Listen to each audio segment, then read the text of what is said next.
In the eternal gloom cast over the city, Trunks runs from building to building, unwilling even to fly for fear of giving off the smallest energy signature. Thankfully, this is not an issue for the man he is trying to reach, and so as the hulking figure of Android 16 throws open the door to their safe house, the now adult Trunks leaps inside, his heart rate finally starting to slow a little at the sight of his loved ones. Worry on her face, Bulma rushes over, asking if her son is alright, but Trunks replies that he's fine before asking the same of her. Bulma smiles that 16 has kept her safe, and the android beams with pride, while Trunks looks up at his best friend, thanking him for his efforts. 16 nods that he is indebted to him for giving him a second chance at life, so he will put it to use protecting the brief family from anything that might harm them. A sense of heavy tension sets in at this allusion to their new enemy, and so knowing they have no time to waste, Bulma tells 16 to bring out the fuel, with the droid nodding once, before opening his chest cavity to reveal a canister of blue fluid. Trunks thanks his mum, promising that they'll be back in no time at all, before sprinting back out the door, this time with 16 at his heels. Looking around, Trunks can't help but mourn, remembering all the effort he, his mum and 16 put into rebuilding this city, only to see it reduced to ruins once more, though he reminds himself that if all goes as planned, the danger will soon be over, and they can rebuild once again. Finding a patch of ground unobscured by rubble, Trunks tosses the capsule for the time machine, and as it bursts to life, 16 loads up the fuel. The dark-haired savior then clambers into the cockpit, beginning the launch sequence, while 16 begins his own takeoff preparation by grabbing hold of one of the time machine's legs and trusting his mechanical grip will not fail him in the time stream. Everything is going according to plan. That is until a cruel, tittering laugh fills the hero's ears. Looking round, they quickly spot him, standing atop one of the few buildings to have survived his rampage. And as their eyes meet, the monster sneers, asking if Trunks and 16 are running away in their little aircraft. He then fires a blast, clearly intended to shatter the cockpit, but it is intercepted by one of 16's rocket-powered fists, which takes the hit in Trunks' stead, though is tragically disintegrated in the process. Letting go of the time machine with his remaining hand, 16 growls that he isn't going anywhere, and that Black's reign of terror ends today. Frantically, Trunks demands to know what his friend is doing as he readies to pop the hatch and join him back on the ground, but before he can, 16 tells the hybrid to stop, reminding him of the mission. This seems to interest Black, who cockily asks what mission that might be, but cold as the steel that made him, 16 replies that he need not concern himself with that, since right now all he should be focusing on is fighting him. Trunks protests that even with all his upgrades, 16 won't stand a chance against Black, but the one-armed android grunts this doesn't matter, since he will fight his hardest, and even if he falls, he will die proudly knowing he has protected his family. Tears run down Trunks' face now, and as the time machine begins to lift into the air, he screams that 16 doesn't have to do this, but with a wiry grin, 16 replies that he does. After all, how can he pass up the chance to protect those precious to him while also fulfilling his original objective, to kill Son Goku? Behind Black, lightning strikes, revealing Goku's stolen face. And as the dark doppelganger leaps down, so does 16 fly up, clashing in midair. Moments later, Trunks and the time machine vanish in a flash of light, and though there is still a hard fight ahead of him, 16 smiles to know that his friend is safe. He then turns his attention to Black, swinging his remaining fist at the Pseudo Saiyan's face. However, Black is faster, grabbing him by the wrist and crushing down with enough force to buckle pure metal. Though this doesn't bother 16, who just as quickly detaches the limb, and now with 2 exposed arm cannons, fires a point-blank Hell's Flash at Black's face. For all his bravado, this catches the doppelganger off guard, sending him flying back into the building that he was standing on, as 16 reappears in front of him and knees him in the stomach. This actually makes Black spit up, a disgustingly mortal act which only infuriates him more, causing him to lay into the android with a flurry of blows that drive him back. This is followed up by an aerial roundhouse kick, which sends the ginger droid into the dirt, and as he attempts to rise, Black lands atop his prey, stomping down on his head. Despite this damage, 16 taunts that Black doesn't learn from his mistakes, raising his arms and attempting to blast him with a second Hell's Flash. However, knowing what the move is now, the monster is able to dodge this time. This does at least give 16 a chance to get back to his feet, and as he reattaches his discarded arm, he bellows at Black to come out and face him. Sneeringly, Black calls this the bestial brutality of mortals on full display, and the proof if ever he needed it that the cosmos will be better off without them. He then reappears not far from 16 and fires off a Kamehameha, though this is not the clear blue of its normal form, but rather purplish black and radiating malefic ki. At such close range, 16 cannot avoid the attack, losing his arm and much of his chest in the blast. Thankfully, it is not the arm that still possesses a hand, and so lunging forward, he wraps the damaged appendage around Black's throat, declaring that it seems he is now destined to leave this world, but he will not be going alone. Through the whole Black Maiden 16's side, lights begin to flicker, counting down his self-destruct sequence, and though the devious doppelganger tries to break free, 16 is able to keep his grip.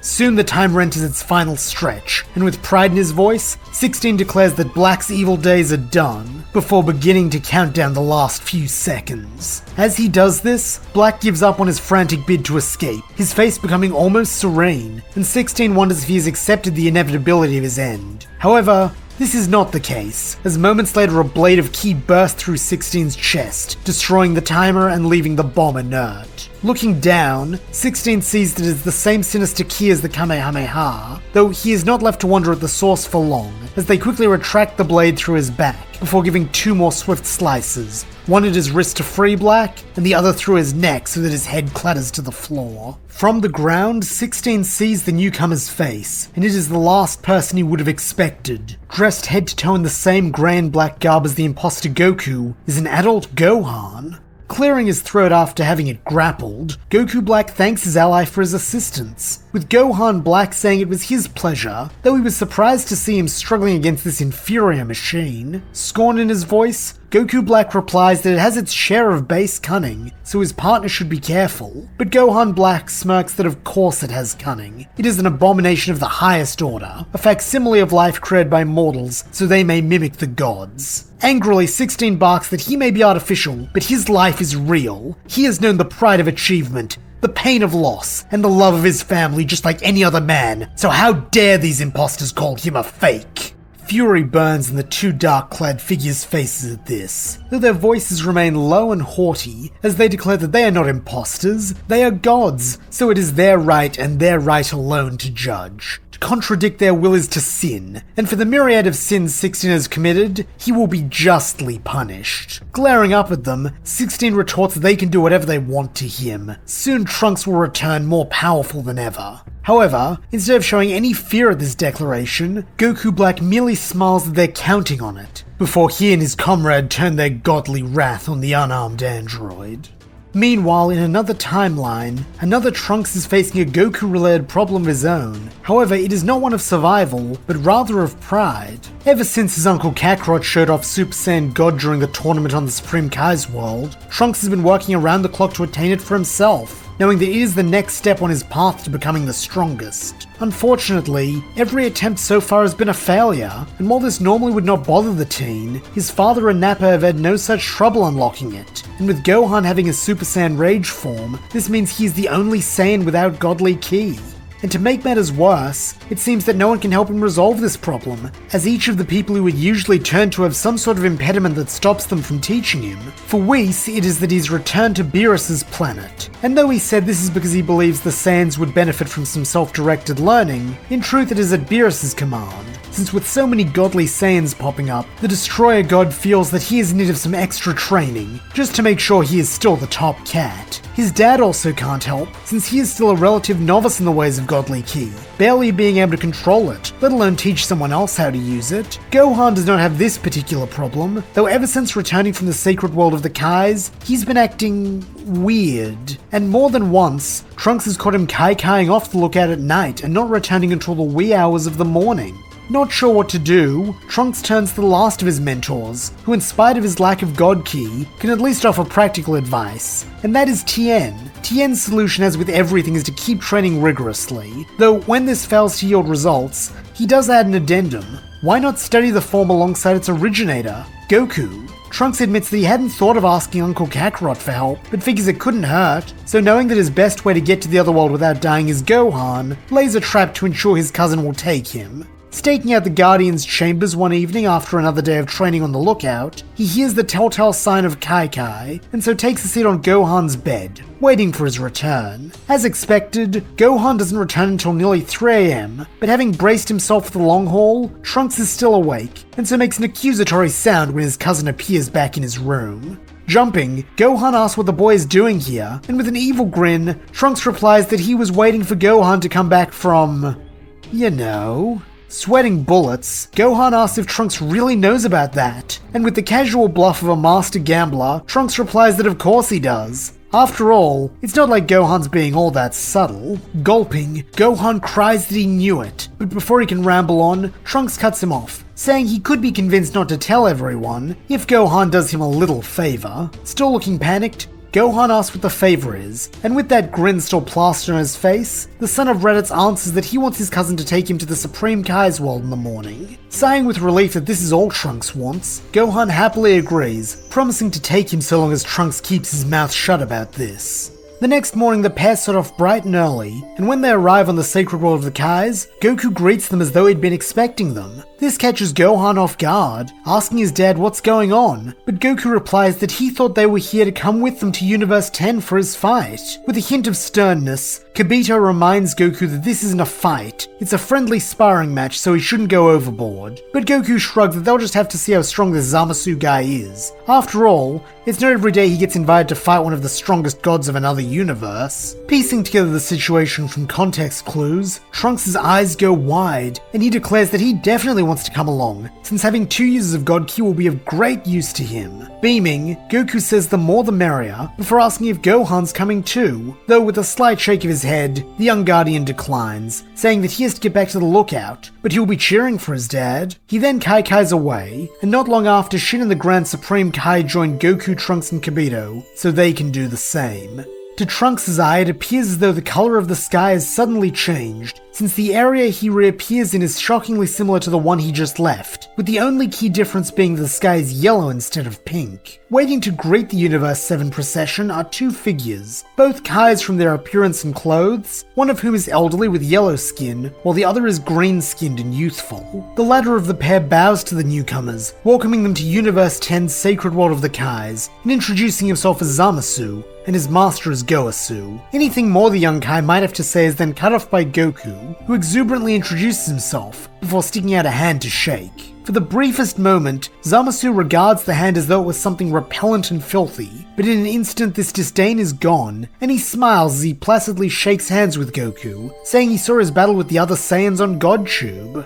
He then looks at Trunks, who thanks to a recent growth spurt is roughly on par with the Kai in terms of height, and expresses admiration for how diligently he fought during the first round of the tournament. Trunks rubs the back of his head and grins that it was nothing, before saying he's currently working to surpass his limits, and even unlock the god form his uncle used. This makes Zamasu choke a little, but after recovering himself, he nods that he supposes mortals wouldn't be mortals if they didn't have that burning drive to be more than they are. He then asks Goku if he is ready for their spar, and grinning broadly, Goku replies that he is, before taking his fighting stance. As Zamasu does likewise, Trunks and the remaining Kais back up to give them space, and on Goasu's command, the match begins.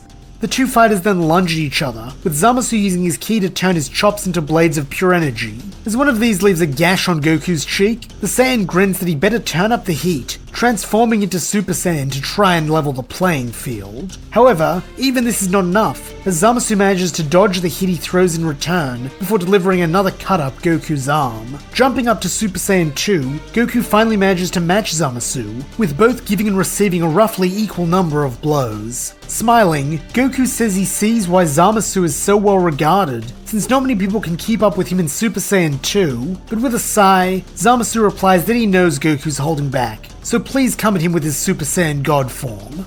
From the sidelines, Trunks beams, having hoped he'd get to see this, and he is not disappointed, as Uncle Kakarot's hair returns to its normal shape, though with that crimson coloration. He then launches himself at Zamasu, and it is no contest, with his punch easily breaking through the Kai's guard and sending him flying to a nearby tree, which shatters into splinters with the force of the impact. Giggling self-consciously, Goku admits that maybe this was what Kibito was warning him about, much to the Pink Kai's frustration. While from the ground, Zamasu marvels that a mortal could surpass a god so effortlessly. Bending down to help the apprentice Kai to his feet, Goku grins that he's not the only one, since his son Gohan is just as strong as he is, while if he were to guess, he'd say Zamasu is about equal with Trunks when it comes to power. This makes the heir to Capsule Corp smile, while a slight frown crosses Zamasu's face as he vows to get stronger. Seeing that their goals are one and the same, Trunks offers to spar with him next, but rubbing his back, the green-skinned Kai says that he'll have to take a rain check after that last fight, suggesting that instead they might all retire to Goasu's manor for some tea. Shin and the Grand Supreme Kai call this a wonderful idea, and so they depart, albeit with a slightly dejected Trunks.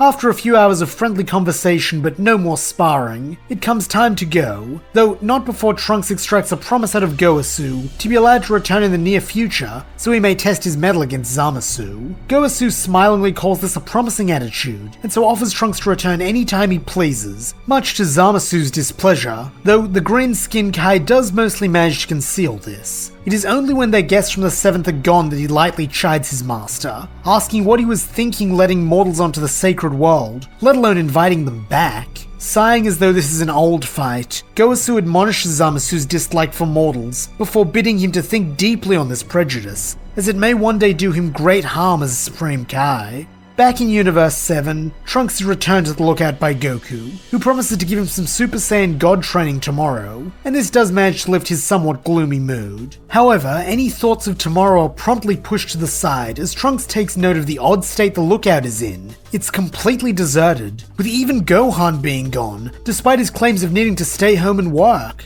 A little worried, the boy seeks out Mr. Popo, who tells him that Gohan along with Raditz and Nappa were called to Capsule Corp on seemingly urgent business. Assuming this must be some world-ending threat, Trunks takes off at top speed towards his home, though when he spots his friends and family, they aren't fighting. Instead, they're gathered around an unconscious figure, while a weird-looking spaceship is parked on the front lawn. Rushing over, Trunks asks what's happened, though he can hardly believe his eyes when he sees who everyone is gathered around. It's him. As if he had been waiting for Trunks to arrive, the other Trunks' eyes flicker open, and he gasps in shock, demanding to know where someone called Black is. Soothingly, Bulma tells the elder Trunks that there's no one by that name here, and that he's back in the past. This causes Trunks to stop panting and finally survey everyone. With each face, his smile only grows, hugging his past parents and wondering at how much Gohan has grown. Finally, his eyes fall on his present counterpart, and for all the different circumstances that made up their upbringing, they both have the same reaction: stunned silence. Being the bolder of the pair, the younger Trunks speaks first, asking if this version of him is the one his dad told him about, the guy from the future whose world was wrecked by androids. The future version of Trunks nods, saying that unfortunately that is why he came back. A new threat has arisen to ravage his timeline, and he isn't strong enough to stop it on his own. Nodding, Raditz asks if it's Boo, but future Trunks shakes his head, saying that he beat Boo a while back. Note the one destroying his timeline now is Goku. Sounding troubled, Gohan asks how that's possible, since he thought his dad still died against Frieza in the future timeline, and future Trunks says that he did, which is why it's so puzzling. Nappa points out that most low-class Saiyans do look alike, so maybe it's just a rogue Saiyan from before the destruction of Planet Vegeta, but future Trunks shakes his head, saying that this person dresses like Goku, and even used the name Goku to lull everyone to a false sense of security before starting his rampage. However, since they know Goku would never do something like this, he, his mother, and Android 16 have taken to calling this mystery assailant Black, as to not besmirch the fallen Guardian's name.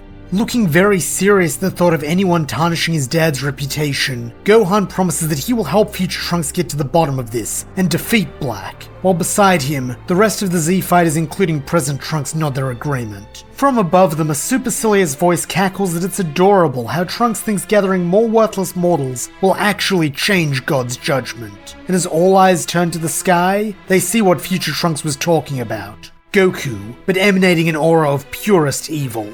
However, he is not alone, as from behind him floats a second figure, Gohan Black, and the sight of these two sets the real Gohan's blood to boil. Without thought or strategy, he jumps up, throwing himself at the invaders, and Goku Black mocks his comrade, saying he really became an awful brute. But before he can elaborate, Present Gohan's fist connects with his mouth, sending blood spurting everywhere. Furiously, Goku Black demands to know how dare this filthy mortal mar his divine features. But Gohan doesn't bother answering, instead powering up into Super Saiyan Rage and continuing his onslaught much to the imposter's horror. Down below, the Z-Warriors watch on, wondering if this is really the great terror future Trunks spoke of. However, Trunks himself only has eyes for Gohan Black, having never seen him before.